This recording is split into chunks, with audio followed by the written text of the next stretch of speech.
Hola, bienvenidos a esta clase de parasitología clínica. Hoy vamos a hablar de otro nematode que es Enterobius vermicularis, también llamado Oxyuris vermicularis, un parásito extremadamente frecuente y común, sobre todo en los niños. Respecto a su clasificación, a su ordenamiento taxonómico y morfológico, seguimos en el filum Nematoda, también en el orden Rhabditida, que es lo mismo que Oxyurida, es decir, estos nematodes tienen esófago musculoso con bulbo. La familia es Oxyuridae, los géneros, el género, perdón, es Enterobius o Oxyuris porque es lo mismo, son sinonimias. Y la especie es vermicularis. Hay una segunda especie denominada Gregory que fue descripta en Europa, África y Asia, que tiene algunas diferencias morfológicas en el tamaño de las estípulas de los machos y otras mínimas en los adultos. Y no se sabe todavía muy bien, no está definido si es otra especie o no. Así que por el momento lo que vamos a hacer es informar cuando nos encontremos con Enterobius. Además, no circularía Gregory aparentemente en América. Cuando nos encontremos con Enterobius es informar Enterobius vermicularis. Oxyuris recibe distintos nombres. Ya vimos que se llama Enterobius vermicularis o Oxyuris vermicularis. Eso tiene que ver con la forma que tiene la hembra de estos parásitos. Son de sexos separados y la terminación del ejemplar hembra es una terminación larga, puntiaguda, fina, como una aguja. Y eso entonces a esa morfología hace referencia el nombre. Oxy quiere decir puntiagudo, uros, cola. En los textos en inglés los van a encontrar como pinworm, como gusano alfiler. En Chile son conocidos como pidulle. Si hablan de pidulle es este parásito. Se tienen como nombres vernáculos en distintas áreas geográficas. En Venezuela, por ejemplo, guasarapo. Otras denominaciones que he recibido es pica pica, threadworm, que es el gusano hilo, seedworm, que es el gusano de los asientos. Bueno, ahora vamos a entender por qué se llaman de estas maneras, ¿no? Como pica pica o pica pica es porque hace picar mucho la cola, gusano hilos por el formato, por supuesto, y por qué de los asientos, bueno, porque puede quedar pegado, la persona parasitada puede dejarlos en el asiento del inodoro. ¿Sí? Es una descripción que se ha hecho que es posible que eso ocurra. Veamos algunas características generales. El único hospedador natural es el hombre, o sea, Enterobius vermicularis nos necesita, no tiene otro hospedador, es altamente específico de hospedador. Es una parasitosis que tiene un ciclo directo y es cosmopolita, porque bueno, al tener un ciclo directo, no depender del medio ambiente y que el único parasitado, o sea, el único hospedador sea el hombre, hace que allá donde sea posible la vida humana también pueda estar Enterobius vermicularis. Se presenta en todos los niveles socioeconómicos, pero sí se condiciona más su transmisión en condiciones de hacinamiento y falta de higiene. Mayoritariamente, o sea, la franja etaria más comprometida con esta parasitosis son los niños, sobre todo entre los 5 y los 10 años. Eso no quiere decir que menores de esa edad tengan o que los adultos puedan desarrollar enterobiosis, o sea, simplemente esto es la franja etaria más impactada.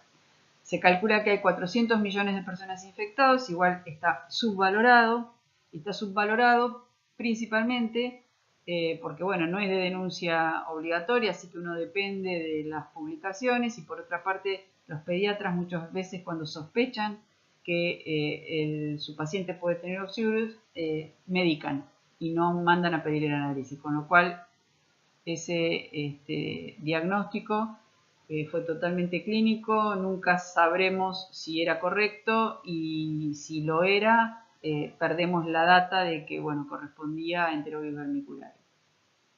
Dijimos que tiene que ver con condiciones de hacinamiento porque es altamente contagioso, así que bueno, en internados, orfanatos, guarderías, etcétera, salitas del jardín, cuando hay un chiquito con Oxyuris, bueno, es probable que se contagien varios. Las fuentes de infección, bueno, es donde van a quedar los huevitos de este parásito, ahora vemos por qué. Ropa de cama, en los sanitarios, en las toallas, en los juguetes, esta puede estar en el ambiente. Esto lo vamos a entender mejor ahora cuando veamos el ciclo biológico. Como es tan contagioso y grupal, o sea, de hacinamiento, se considera una patología de grupo familiar. Entonces, ¿qué quiere decir eso? Que cuando hay un miembro de la familia que tiene oxiures, se hace por protocolo, se da tratamiento a toda la familia. Y se habla de que estaría asociado con dientamueva fragilis. Dientamueva fragilis es un parásito que vamos a ver más adelante en el desarrollo de la asignatura, y en unas diapositivas más avanzadas les voy a contar cómo sería esta asociación, es decir, por qué se sospecha que Enterobius vermicularis funcionaría como un transportador de dientamueva fragilis. Aquí tenemos a los parásitos adultos, nematodes, un macho y una hembra. El macho mide la mitad, que es la mitad del tamaño que la hembra. La hembra mide 1 centímetro, el macho 0,5. Otra diferencia que tienen es que el macho está enrollado en semiespiral o en espiral en el extremo posterior. Como ustedes pueden ver, a ver si puedo agarrar un lapicito, acá, ¿ven? Está enrollado en el extremo posterior. La hembra termina en una punta cónica transparente, que se ve transparente, ahora les voy a mostrar una foto, y que ya sabemos hace referencia a su nombre. Aquí les estoy mostrando un esquema de los adultos, machos y hembras, y de huevos. Bueno, por supuesto, esta es la hembra y este es el macho. Macho más pequeño, la mitad enrollado. ¿Qué características son fundamentales y que las vamos a reconocer después cuando los miremos en el microscopio, si es que encontramos ejemplares adultos? Las aletas cefálicas. Estas expansiones que tienen en la región anterior son muy importantes. Las tienen tanto machos como hembras. Vamos a reconocer un bulbo esofágico que está en esta parte, es un engrosamiento, ¿sí? Y lo vamos a ver muy bien también al microscopio.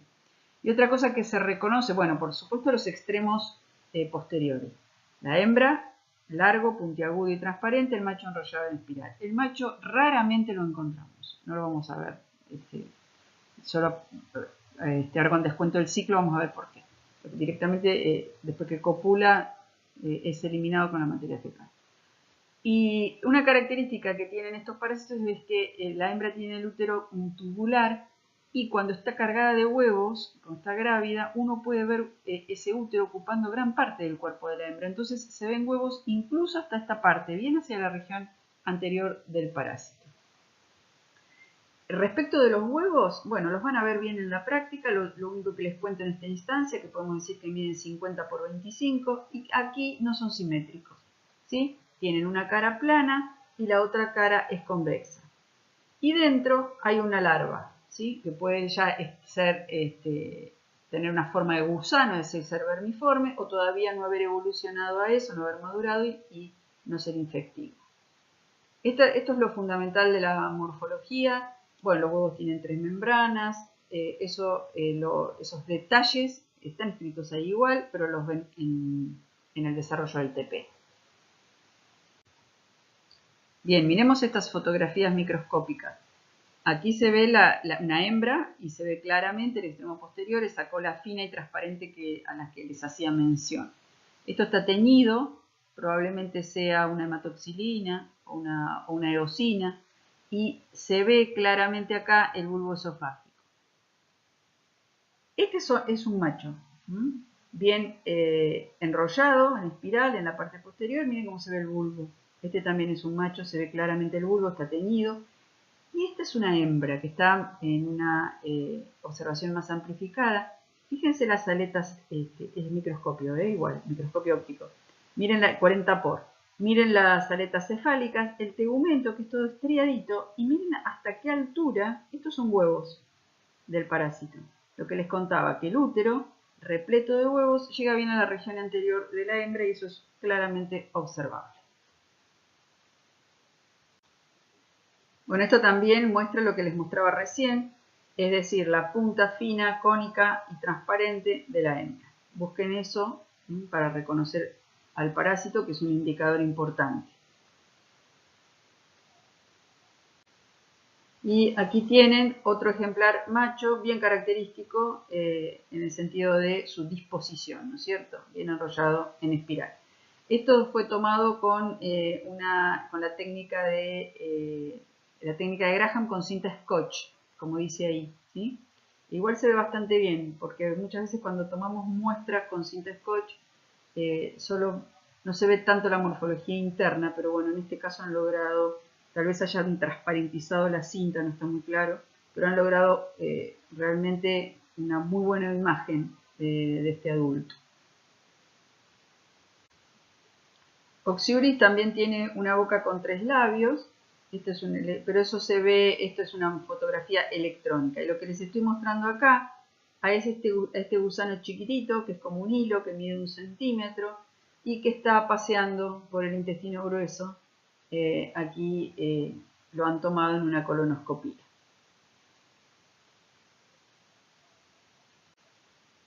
Bien, vamos al ciclo biológico.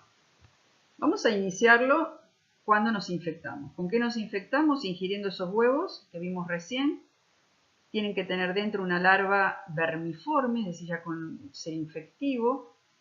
Cuando esos huevos están larvados y nosotros con ese tipo de larva comemos esos huevos, el huevo comienza, bueno, ingresa a nuestro sistema digestivo, se va a liberar la larva en el intestino delgado. Aquí está la larva, ¿sí? Acá. Esta larva que se libera va a sufrir 2 mudas, es decir, es una larva inmadura, va a pasar a larva 1, a larva 2 y finalmente algunas van a mudar a adultos hembras y otras larvas generarán adultos machos. Las hembras y los machos viven en el intestino grueso. Estos son parásitos del intestino grueso, principalmente ileón terminal, ciego, apéndice y parte del colon ascendente. ¿Sí? Esa es su ubicación, su hábitat en el organismo humano. ¿Qué pasa una vez que hay machos y hembras en el intestino? Bueno, machos y hembras copulan y la hembra, el macho es eliminado con la materia fecal después de cumplir esa función biológica y la hembra queda en el intestino y cuando los huevos están maduros, más o menos cada hembra carga unos 11.000 huevos en el útero. Cuando esos huevos están maduros, ella lo que va a hacer es descender o sea, atraviesa todo el intestino, si estaba ahí en la zona fecal, sino desde donde esté ubicada en el intestino empieza a bajar, sale a la zona perianal, o sea, sale del cuerpo y deja los huevos pegados con una sustancia adherente en la zona perianal. En ese proceso, en general, la hembra muere. Vamos a ver que puede haber otras posibilidades.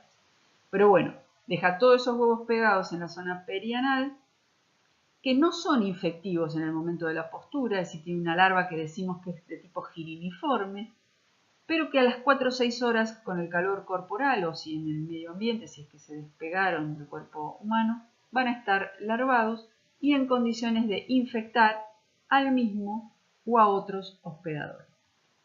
¿Sí? Entonces, ¿cuáles son los mecanismos? Acá lo que dice es que más o menos este proceso tarda 35 días, más o menos en un mes desde que comimos huevos hasta que tenemos huevos, hasta que podemos, o sea, la hembra baja a oviponer y se encuentran huevos en la zona perianal y se cierra el ciclo.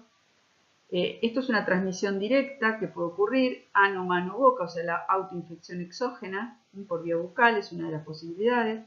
La transmisión indirecta es contaminación de agua, alimentos y otros, es decir, hay una persona infectada que carga huevos en sus manos y contamina alimentos, ¿sí? La transmisión por el aire o polvo en suspensión, esto está demostrado también. ¿Qué pasa? Los huevos que quedan en el ambiente pueden flotar con el aire, pueden ser inhalados y tragados, con lo cual se hace también una posible infección. Esta no es la vía, no se considera que sea la epidemiológicamente más importante, pero está descrita. También es posible, se ha reconocido la retroinfestación, es decir, que esos huevos que dejó la hembra en la zona perianal, la larva termine eclosionando y que ascienda ¿sí? Y produzca, es una autoinfestación exógena por vía anal. O sea, ya estaba afuera, pero pertenece al mismo, el huevo ya estaba puesto en la zona perianal, pero pertenece al mismo hospedador. Entonces es una autoinfestación, pero es exógena justamente porque ya estaba afuera y entra por la vía anal. Y hay una interna o endógena descripta también, que tiene que ver con eclosión de huevos dentro del intestino. O sea, se calcula que todo esto puede pasar.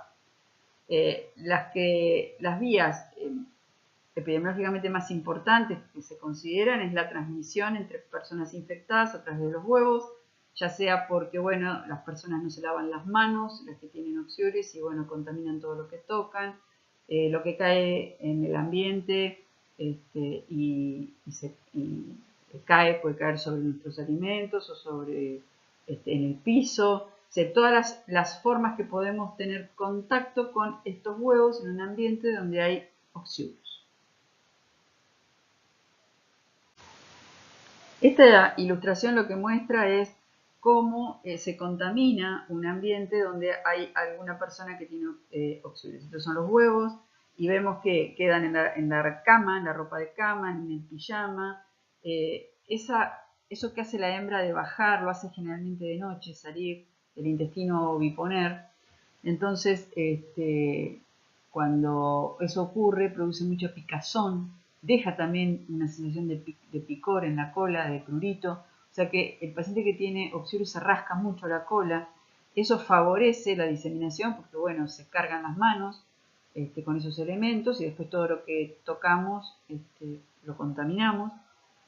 Esto se da más frecuentemente que los niños se rascan la cola en forma, lo hacen más libremente, es decir, los adultos son más prolijos con eso, pero de todos modos produce mucho picazón que lleva a esa tendencia a rascarse la cola. De hecho, por ejemplo, algunos pediatras recomiendan que cuando hay chiquitos con oxiur duerman con guantes, por ejemplo, para que no se cargue de huevos debajo de las uñas, como una posibilidad de disminuir mientras hasta que haga efecto el tratamiento, de disminuir la posibilidad de contacto con los huevos.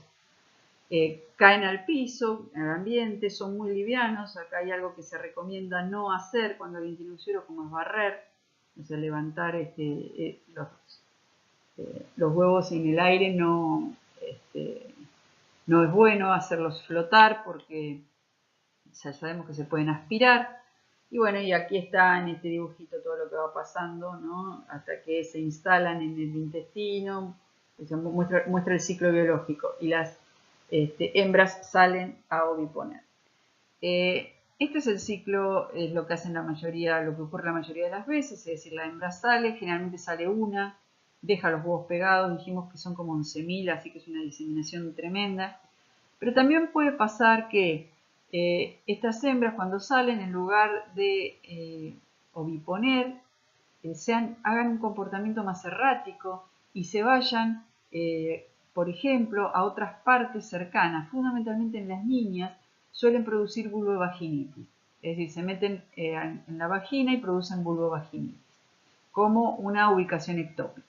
Se han descrito otras, no es lo más común que existan, puede subir por la vagina, hacer salpingitis e incluso peritonitis, pero no es lo más común, ¿sí? Que ocurran estas ubicaciones ectópicas. Lo que sí, cuando en una nena sobre todo pequeña, antes de los 10 años, se presenta vulvovaginitis, el pediatra va a sospechar antes de oxiuris que de una infección bacteriana, ¿sí? Ahí no es, o sea, la vulvovaginitis no es tan infrecuente en las nenas.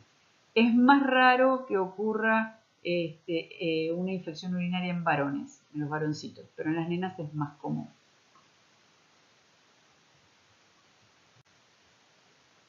Bien, esos huevos que van a estar en el ambiente y que van a estar pegados en la cola son de este tipo, ¿sí?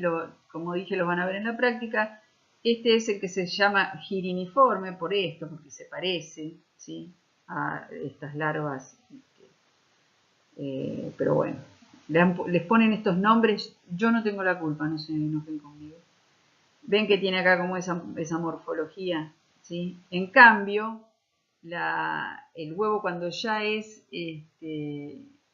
infectivo o infestante, tiene una larva, ¿sí? Que es de tipo como un gusano, es decir, vermiforme. Acá la ven plegada sobre sí misma.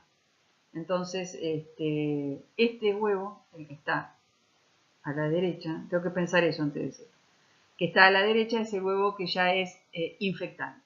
O sea, si consumimos con los alimentos o llevamos estos huevos a la boca con manos sucias, se inicia el ciclo que acabamos de describir.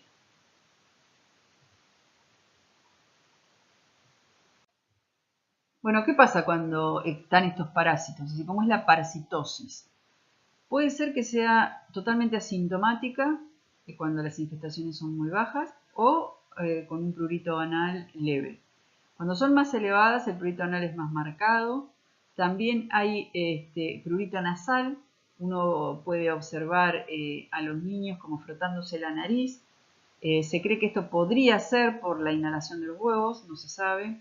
Y también puede haber picor o ardor vulvar en las nenas, como dijimos recién. Puede ocurrir trastornos gastrointestinales, inapetencia, apendicitis, o sea, todo lo que puede pasar con cualquier parasitosis intestinal que es totalmente inespecífico. Y también se ha asociado a trastornos nerviosos como bruxismo, es decir, el repicar de los dientes, sonambulismo, pesadillas. También, por supuesto, produce dermatitis porque donde pica y el paciente se rasca se generan lesiones. Todas estos síntomas se asocian a Oxiuris. Por eso les comentaba, repito lo que les comenté hace un rato, que muchas veces los pediatras, cuando la mamá lleva a un chiquito que está inquieto, que dice que no duerme bien, que le pica la cola, que bruxa, que además se frota la nariz, y bueno, entonces el médico muchas veces lo que hace es medicar antes de pedir el análisis. Algo en lo que por supuesto no estoy de acuerdo.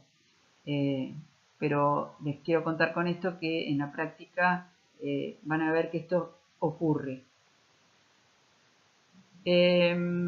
Las localizaciones ectópicas ya las dijimos, por supuesto, bueno, en mujeres vulvitis. Hay otras localizaciones que esto ya se lo dije, vaginitis, cervicitis, o sea, según hasta dónde se vaya la hembra. Hay algunos casos en los hombres en uretra y próstata, es más raro. Y bueno, parece que los metabolitos parasitarios son los que producirían estas reacciones de hipersensibilidad. Pero bueno, no hay mucha evidencia que apoye realmente cuál es la razón por la cual ocurre todo esto. Ahora, es cierto que la conducta biológica de la hembra de bajar por las noches, salir del intestino a poner huevos genera una intranquilidad, una incomodidad en el paciente que no duerme bien, o sea, no es un sueño plácido. Entonces ya no dormir bien va a generar un montón de otros trastornos que tienen que ver con no dormir bien. Estar irritable, no prestar atención en la escuela, o sea, se confunde hasta con síndrome desatencional. Bueno, justamente estar desatento, o sea, se mezcla, al no poder dormir, es difícil separar cuáles son los síntomas reales producidos por el parásito de aquellos que tienen que ver justamente con no poder dormir. Si alguna vez, que seguramente les ha pasado, no han dormido bien, saben que todos estos síntomas son así. Bueno, ¿y cómo vamos a hacer el diagnóstico de laboratorio? Ustedes ya lo saben esto porque lo estuvimos mirando, lo estuvimos viendo al principio de la asignatura, ¿no es cierto? Cuando estudiamos el test de Graham. Bueno, primera cuestión. Ya sabemos cómo es la biología del parásito. La hembra sale y pone alrededor del orificio anal. Ahí deja los huevos pegaditos con una sustancia cemental. ¿Lo hace siempre? No. Entonces tenemos que pedir un seriado. Si pedimos una sola muestra, se sabe que perdemos el 50% de los positivos. Pedirla por 3 días no está mal, pero es insuficiente, ¿sí? Lo ideal son 7 días. Es el más confiable para dar un negativo. Ya saben esto, no me voy a detener en la toma de muestra. Recuerden que puede hacerse un Graham, que es con cinta, scotch, o el test de la gasita o hisopado anal. Esta foto que les muestro acá es un test de Graham donde se ve a la hembra, miren, acá está un pedazo de la parte anterior y lleno de huevos. Los 11.000 están ahí. Eso es más común encontrarlo cuando se pide el Graham porque queda pegada ahí a la cinta. Si no, lo encontramos, podemos encontrar suelto en el líquido con que humedecemos y despegamos las gasitas, ¿no? O sea, con el sal. Bien, así que podemos encontrar huevos o podemos encontrar ejemplares adultos por estas técnicas. Podemos encontrar huevos y adultos en heces. Esto puede ocurrir y si ocurre se informa, por supuesto, es diagnóstico. Más o menos se calcula que en el 5% de los pacientes que tienen oxiuris aparecen huevos o adultos en materia fecal.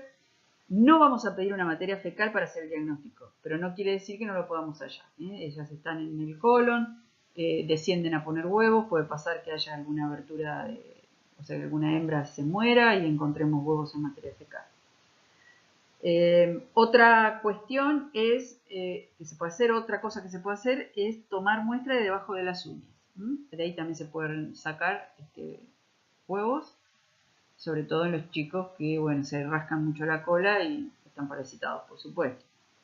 Se puede hacer una inspección visual de la colita de los chicos, mirar a ojo desnudo, las mamás a veces los encuentran y de hecho pasa que le dicen al pediatra que encuentran unos hilitos blancos que los ven alrededor de la cola o incluso se pueden ver en las sábanas, en las toallas. Bueno, si eso pasa, ustedes ya saben que si están relacionados con este caso, si se enteran, digamos, que esto está pasando, lo que le tienen que recomendar a la mamá es que con un guante, con mucho cuidado, con una pincita, sin romperlos, los pongan en un frasco con agua y se los lleven al laboratorio. El material es altamente infectivo, ¿no es cierto? Porque esas hembras están cargadas de huevos. Así que eso hay que recomendar hacerlo con mucho cuidado y después lavarse muy bien las manos. Bueno, y por supuesto se buscan huevos de oxiuros en un hisopado vaginal con mucho cuidado en una nena, se hace un hisopadito externo y se ve si se encuentran huevos cuando se sospecha que hay una vulvovaginitis relacionada con enterobius vermicularis. Aquí está ampliada la foto que les mostraba recién. Miren lo que es ese bulbo esofágico ahí, el ensanchamiento, es impresionante, ¿lo ven? Terrible. Y todos estos, todo esto, cada una de estas cosas son huevos. ¿Ok?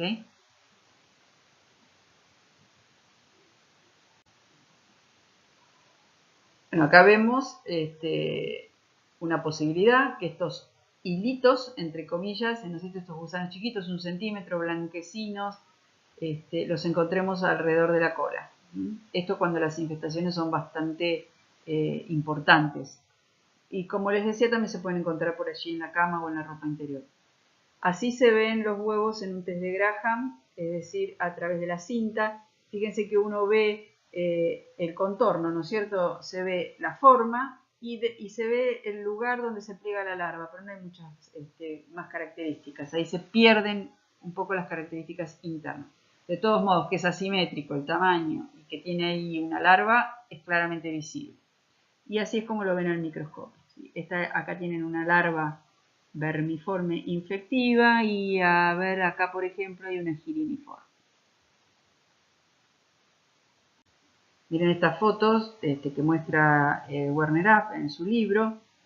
Esto es un Graham, o sea, uno ve solo los fantasmas como los contornos, lo mismo que esto, porque bueno, es lo que deja ver por transparencia justamente la cinta adhesiva con la que tomamos la muestra.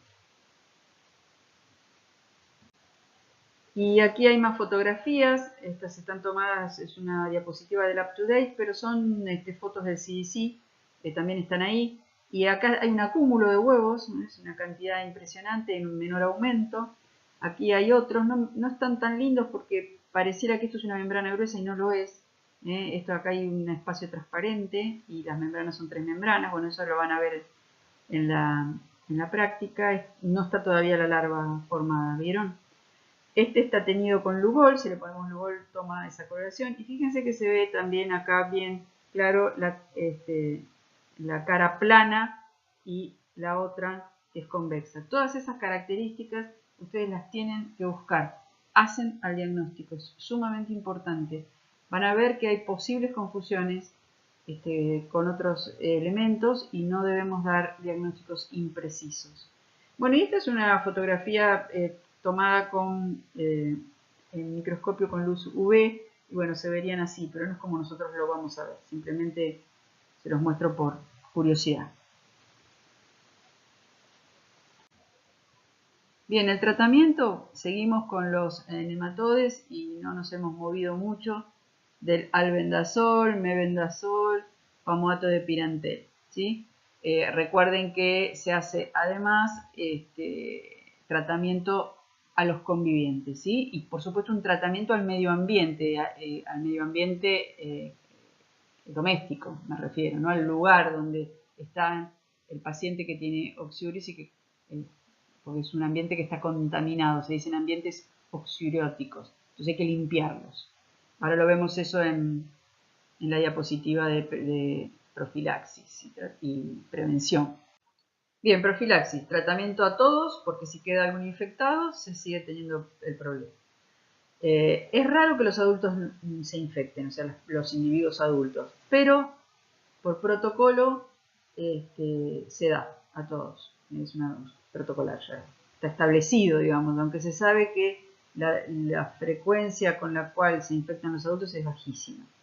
Se habla de cierto grado de inmunidad. Si el paciente se ha rascado mucho la cola o la zona genital y se ha lastimado, es decir, hay escoriaciones o hay vulvovaginitis, se puede dar un tratamiento antimicrobiano. También es fundamental tanto la higiene personal como la ambiental. Entonces, hay que ser, o sea, el paciente tiene que ser muy cuidadoso en lavarse mucho las manos, en no rascarse la cola, en tener las uñas cortadas, ¿sí? Bañarse todo el tiempo, cambiarse frecuentemente la ropa de cama, hay que limpiar los juguetes que no se pueden lavar deben ser puestos en bolsas y expuestos al sol, por ejemplo, al menos durante 24 horas. Todo objeto que pueda en contacto debe ser lavado si se puede o tratado de esta manera que les digo. Y bueno, por supuesto es letal para los huevos la temperatura elevada para los huevos de estos parásitos, la baja humedad y, como les decía, la acción del sol. O sea, por ejemplo, las sábanas, si se pueden planchar, se planchan, las toallas se planchan, es decir, hay que seguir una serie de medidas tendientes a disminuir la carga de material infectivo, es decir, de huevos de enterobius, en el ambiente doméstico en donde estén circulando las personas. Les cuento que nosotros hicimos hace ya muchos años un estudio sobre parásitos en aguas del arroyo Napostá, aguas de recreación y aguas de consumo. Aguas de recreación fuimos a algunas piscinas. Bueno, y en ese trabajo pudimos encontrar en una de las piscinas evaluadas huevos de enterobius vermicularis y también encontramos un adulto de Echinococcus granulosus. Bueno, este último tiene que ver con contaminación con materia fecal de perro. El otro caso se puede inferir que se relaciona, por supuesto, con algún paciente que tenía oxiuris y que, bueno, no hizo la higiene necesaria antes de meterse en la piscina. Estos que están viendo son momias de la comunidad Chinchorro, que tenían, esto es arriba en el norte de Chile, y tenían unas técnicas de momificación que se creen incluso superiores a las que se observan en Egipto.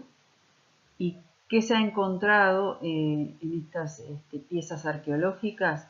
Bueno, que han sido halladas en restos, o sea, restos de enterobius, DNA de enterobius. Estos restos tienen más de 10.000 años de antigüedad, ¿sí? Y también se han encontrado huevos de enterobius vermicularis en coprolitos, con edades tremendas como 7.800 años antes de Cristo. Bueno, ese hallazgo, por ejemplo, ocurrió en Estados Unidos.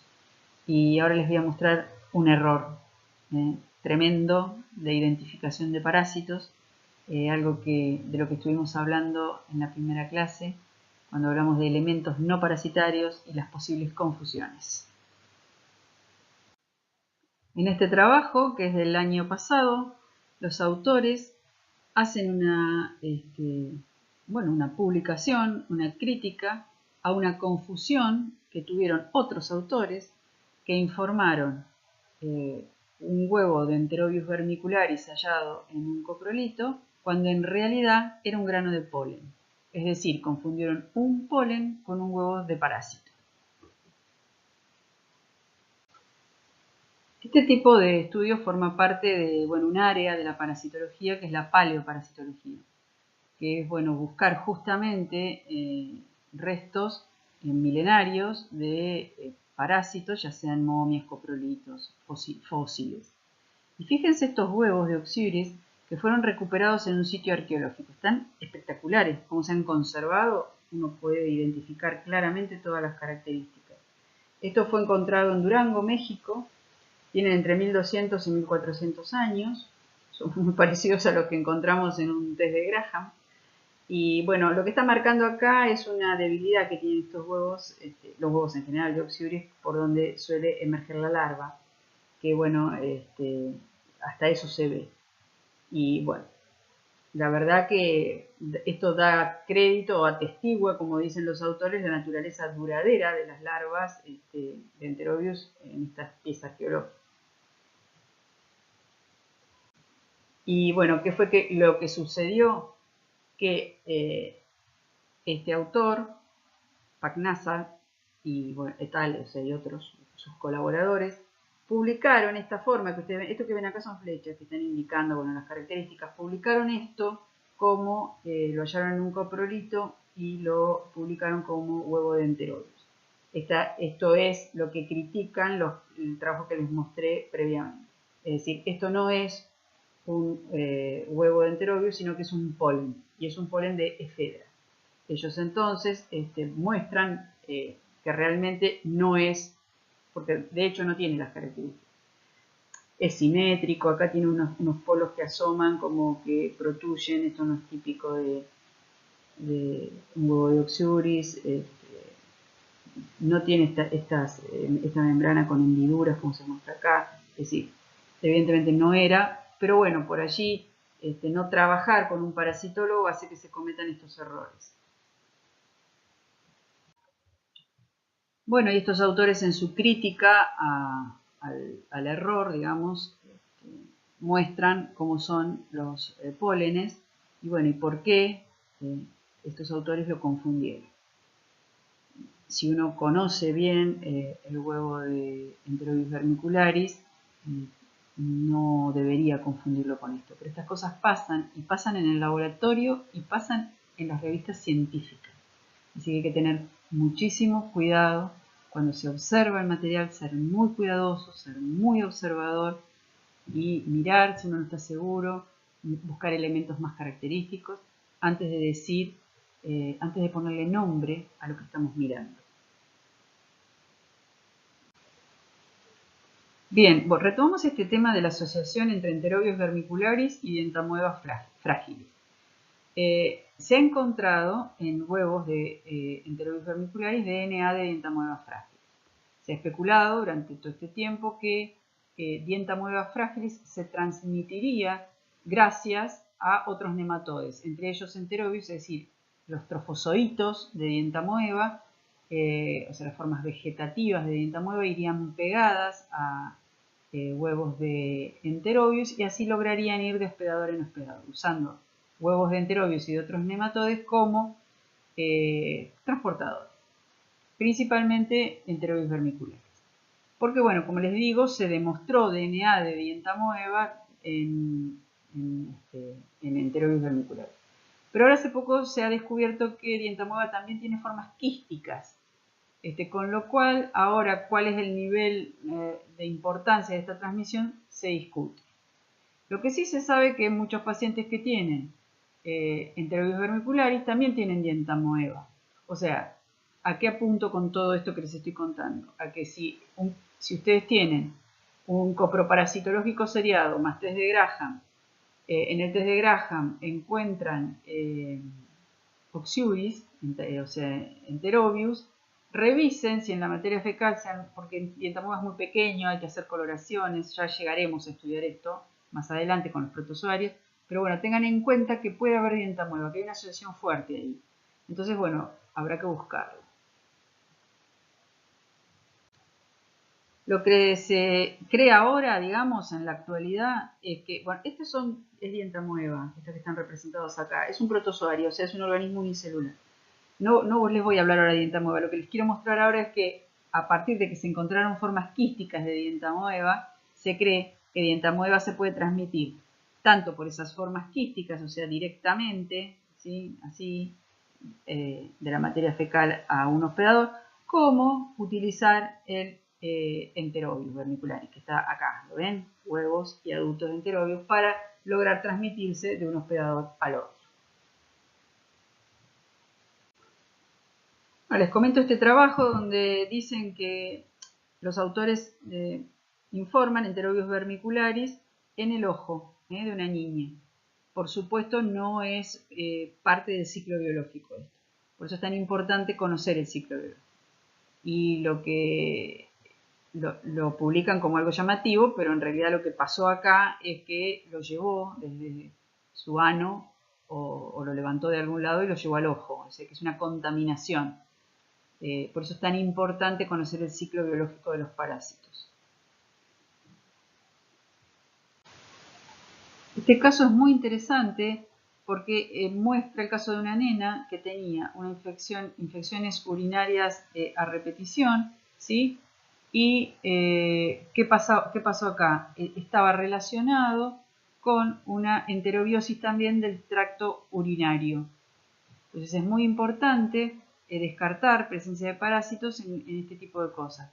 En esta paciente en particular se encontró a Enterobius vermicularis tanto en el digestivo, hacen mención a materia fecal, y también en orina, con lo cual, bueno, demostraron la ubicación ectópica del parásito, hicieron el tratamiento con albendazol e ivermectina, en este caso, y el caso se resolvió.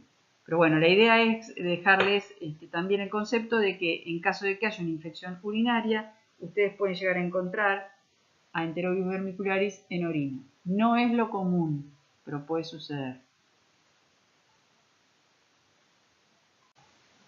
Bueno, este es un estudio que quiere destacar cuál es la prevalencia, ¿no es cierto?, de la apendicitis relacionada con Oxiuris. Bueno, hay casos de apendicitis relacionadas con parásitos, en el sentido de que cuando se hacen los cortes histológicos se encuentran secciones de algunos de los elementos parasitarios, ya sea adultos o huevos. Eso se ha visto no solo con Enterobius vermicularis, sino también con otros parásitos como Entamoeba histolítica, Ascaris, Curis, Schistosoma, ¿sí? Y bueno, esa presencia ha estado asociada tanto a procesos inflamatorios como no inflamatorios. No se sabe muy bien cuál es, o sea, no es que se diga que tener oxiuriosis favorece o aumenta la posibilidad de tener apendicitis, ¿sí? Ahora, por otro lado, hay algunos trabajos que muestran que dentro de apéndices sacadas quirúrgicamente se encuentran restos de parásitos y entre ellos de Oxiurus vermicularis. En esta diapositiva, por ejemplo, se ve el corte histológico de un apéndice con Oxiurus. Bueno, acá para entender que esto es un nematode tenemos que ir a la clase de generalidades de nematodes que ya tuvieron, donde vieron cómo es que se presentan las estructuras internas y las cutículas del nematode. Y bueno, ahí el histólogo, y bueno, si ustedes están ahí también, pueden colaborar en darse cuenta de que eso que están viendo corresponde a un nematode. Lo que también puede ocurrir, aunque también es inusual, es que aparezcan en la zona perianal formas inmaduras. Cuando la larva en el ciclo biológico, la larva que emerge del huevo, debe pasar por dos estados larvales y luego llegan a, o sea, muda y luego llegan adultos machos y hembras. Bueno, puede haber estados inmaduros, pueden aparecer en la zona perianal, entonces son más pequeños, pero tienen las características generales de los oxiuris. En este trabajo los autores se encuentran con esa dificultad de que eran oxiuris, pero eran inmaduros, ¿sí? Y por último, les cuento sobre este caso donde se confundió una lesión que parecía maligna en el recto y en realidad era enterobius vermicularis. Bueno, se había formado una especie de lesión o granuloma y cuando se hizo histología se vio que correspondía a enterobius vermicularis y no a un proceso maligno. Estas fotografías corresponden al caso que les estoy contando. Ahí está la úlcera rectal que se confundió con, o sea, parecía un proceso maligno, y acá está lo que sucedió cuando hacen el corte histológico. Bien, esto lo hacen los histólogos y son ellos los que van a hacer el diagnóstico, pero bueno, si nosotros tenemos oportunidad de ver esto, podremos reconocer básicamente las características generales de los nematodes que, ya estudiamos. Bueno, y hoy me voy a despedir con esta pintura de Vincent van Gogh. Creo que es de las más famosas, seguramente la han visto, se llama La noche estrellada. Y si les gusta Van Gogh y les gusta el arte, les gusta el cine, les recomiendo una película animada que se llama Loving Vincent. Estaba en Netflix, supongo que sigue estando. Y bueno, se hizo con miles de pinturas, participaron un montón de artistas que pintaron igual que él, con la misma técnica y al óleo, para lograr esa película animada. Y bueno, realmente es una pieza de arte muy, muy hermosa. Bueno, nos vemos en la próxima clase y gracias por la atención.